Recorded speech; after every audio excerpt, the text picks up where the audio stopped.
अस्सलाम वालेकुम, welcome to GFX mentor. मैं आपका टीचर इमरान और आज मैं लेकर आ गया हूं आपके लिए फोटोशॉप बिगनर सीरीज की क्लास नंबर 9। और आज का टॉपिक क्या है? इरेजर्स। नॉर्मल वाला इरेजर भी है, बैकग्राउंड इरेजर भी है और मैजिक इरेजर भी है। तो आइए स्टार्ट करते हैं।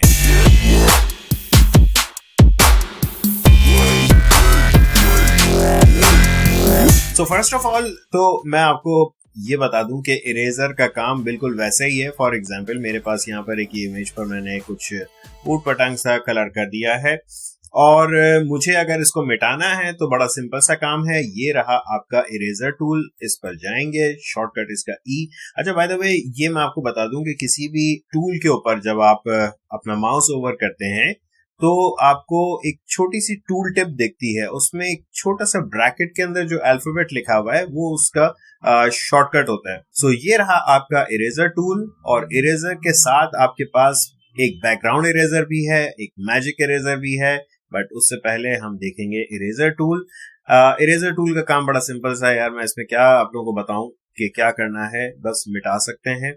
हाँ, अलबत्ता ये जरूर है कि जो मैंने ब्रशेस की क्लास में मैंने आप लोगों को बताया था कि आप राइट क्लिक करके ब्रश चेंज कर सकते हैं, तो हाँ यहाँ पर भी वो सारी चीजें अवेलेबल हैं कि अगर आप सॉफ्ट ब्रश यूज करना चाह रहे हैं तो आप सॉफ्ट ब्रश यूज कर लें। सो देखें, अब जब मैं मिटा रहा हूं तो बहुत सॉफ्टली ये इरेज कर रहा है। ठीक है, नाउ अगर मैं यहां से चाहूं तो फ्लो कम कर सकता हूं और ओपेसिटी कम कर सकता हूं। एंड यस, आप बिल्कुल वैसे ही जैसे ब्रश से कोई चीज पेंट करते हैं उसी तरह इरेजर से आप कोई चीज मिटाएंगे। ठीक है, नाउ इस इरेजर टूल के अंदर अगर आप देखें तो आपके पास दो और टूल्स हैं, एक बैकग्राउंड इरेजर और एक magic eraser. Now background eraser से पहले मैं आप लोगों को बताना चाहूंगा मैजिक इरेजर क्या काम करता है। वेल, मैजिक इरेजर बिल्कुल वैसा है जैसे आपका मैजिक वांड सिलेक्शन टूल था। सो याद होगा आप लोगों को मैंने मैजिक वांड बताया था। ये एक साथ अगर आपके सिमिलर कलर्स हैं तो उस पर अगर आप क्लिक करेंगे तो ये सेलेक्ट करता है, राइट। ठीक इसी तरह से आपके पास जो मैजिक इरेजर टूल दिया हुआ है ये आपका इरेज करेगा। अच्छा, पहले एक और छोटी सी बात मैं बता दूं कि अगर आप बैकग्राउंड लेयर पर हैं और आप नॉर्मल इरेजर टूल यूज कर रहे हैं तो याद रखिएगा वो इरेज करता हुआ आपको यूजुअली व्हाइट आपको रिजल्ट दे रहा होगा। नाउ बैकग्राउंड लेयर याद रखिएगा ये ट्रांसपेरेंट नहीं होती, इसमें आपके ओपेसिटी वगैरह अवेलेबल नहीं है। दैट्स व्हाई वो ये करता है कि आप जब भी बैकग्राउंड लेयर पे कोई चीज इरेज करते हो तो वो वहां पर बैकग्राउंड कलर पेंट कर देता है। सो बैकग्राउंड कलर क्या है, इस वक्त हमारा व्हाइट है। लेट्स से मैं अपना बैकग्राउंड कलर रेड कर देता हूं और अगर मैं नॉर्मल इरेजर अपनी बैकग्राउंड लेयर पर रखूं मिटाऊंगा तो वो सिंपली ये करेगा कि रेड कलर पेंट करना शुरू कर देगा। तो इससे टेंशन ना लें।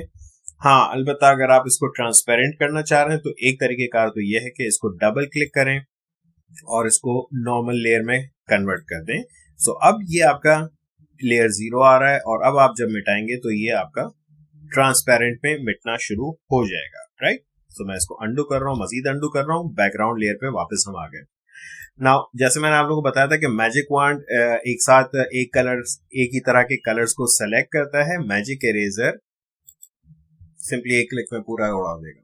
नाउ मैंने जानबूझ के ये बड़ा सिंपल सा इमेज लिया है जिसमें बड़ा प्लेन सा स्काई था, ठीक है। एंड ऑब्वियसली नॉर्मल हालात में इतना ज्यादा ये इस तरह के स्काई नहीं मिलते हैं, यूजुअली बादल वगैरह होते हैं तो उसमें इतना ये काम नहीं आता। बहरहाल एक और चीज के जब आप क्लिक करके इरेज करते हैं तो आपको एक कोई लेयर रखनी जरूरी है। मिसाल के तौर पे मैं यहाँ पर ब्लू कलर लेके यहाँ पे फिल कर रहा हूँ एक लेयर पे और इस लेयर को ड्रैग करके नीचे ला रहा हूँ, ठीक है। सो अब आपको इजीली दिख रहा है कि हाँ जी ये आपका इरेजर ने इरेज कर दिया है और नीचे से निचली लेयर नजर आ रही है, ठीक है। ऑलराइट, तीसरा टूल बहुत शॉर्ट सा है मगर बड़ा मजेदार सा है। ये है आपका बैकग्राउंड इरेजर। अच्छा, अब बैकग्राउंड इरेजर को अगर गौर से देखें तो इसमें आपको एक सर्कल दिख रहा है और उसके बीच में एक प्लस साइन दिख रहा है, ठीक है जी।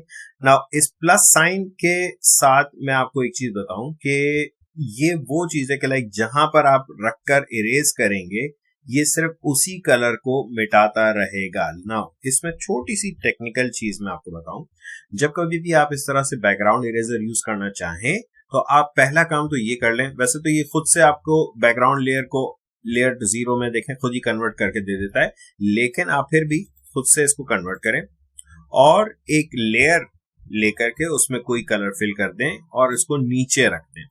नाउ इस लेयर को, कलरफुल लेयर को नीचे रखने का फायदा ये है कि जब हम इसका बैकग्राउंड इरेज करेंगे तो हमें नीचे वाला जो कलर है वो दिखना चाहिए, ताकि हमें अंदाजा हो कि हाँ जी सही मिट रहा है या नहीं। इसके साथ साथ एक दो चीजें मैं और बताना चाहूंगा कि देखें यहाँ पर इसकी कुछ सेटिंग्स है।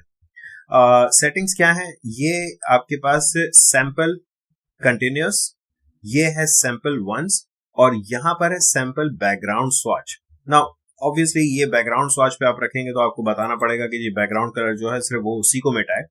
सैंपल कंटिन्यूअस क्या है कि जैसे आप क्लिक करके यहां से मिटा रहे हैं और जैसे ही मैं प्लस साइन अपना इसके ऊपर लाऊंगा तो वो ये भी मिटाना शुरू कर देगा। याद रखिएगा ये प्लस साइन आपका बहुत इंपॉर्टेंट है। देखिए मैं अगर यहां पे क्लिक कर रहा हूं तो ये मिटा रहा है आपके सिर्फ स्काई को, राइट। लेकिन अगर मैं जैसे ही इस प्लस साइन को नीचे लाना शुरू करता हूं तो वो नीचे की चीजें भी मिटाना शुरू कर देता है। सो ये कंटिन्यूस सैंपल ले रहा है। अगर मैं इसको यहां पर रख दूं सैंपल वंस, ठीक है, इससे फायदा ये होगा कि जहां मैंने फर्स्ट टाइम क्लिक किया, और याद रखिएगा कि क्लिक करके रखना है, ठीक है, ऐसा ना हो कि आपने क्लिक करके छोड़ दिया। इवन अब मैं नीचे भी आऊंगा तो ये मिटाएगा नहीं, बिकॉज जो उसने फर्स्ट टाइम जिस चीज को मिटाया था उसी को वो मिटाता रहेगा।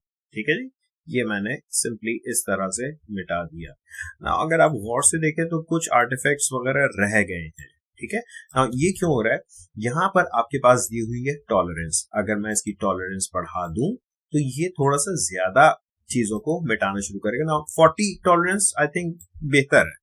ये कुछ ऐसी चीज है कि जिस थोड़ा सा ट्रायल एंड एरर वाली चीज है। आप इसको जरा 3-4 मरतबा आपको जरा सा ट्राई करना पड़ेगा और उसके बाद फिर ये जाकर के आपको कहीं सही रिजल्ट देने लगेगा।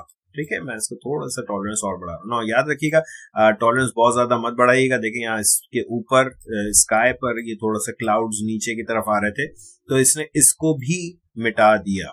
ठीक है, इन शॉर्ट यार मैं ये कहूंगा कि इसको 30 पर रखते हैं और आई बिलीव के 30 वुड बी फाइन।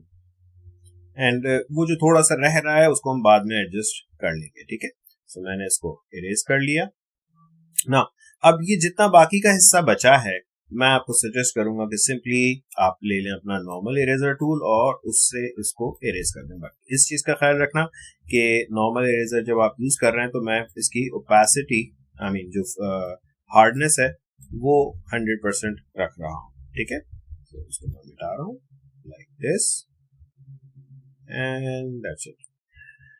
ऑब्वियसली अगर आप लोगों को इसका रिजल्ट अच्छा नहीं लग रहा, जो कि बिल्कुल नहीं लग रहा होगा बिकॉज मुझे भी इसका रिजल्ट अच्छा नहीं लग रहा और ना ही कभी लगता है, बिकॉज अगर यही काम हमें करना है तो हम और दूसरे टूल्स मौजूद हैं, बहुत ही पावरफुल किस्म के टूल्स हमारे पास मौजूद हैं जिनसे हम इन चीजों को प्रॉपरली लाइक स्पेशली स्काई को अगर रिमूव करना है तो हम बहुत सारी एडवांस चीजों में देखेंगे कि हमारे पास इतने ज्यादा कंट्रोल्स हैं कि आप सोच नहीं सकते हैं और बहुत ही आराम से ये बैकग्राउंड इरेज हो सकता है। लेकिन अब चूंकि यहाँ पर यह टूल है तो मेरा बताना फर्ज बनता है, राइट।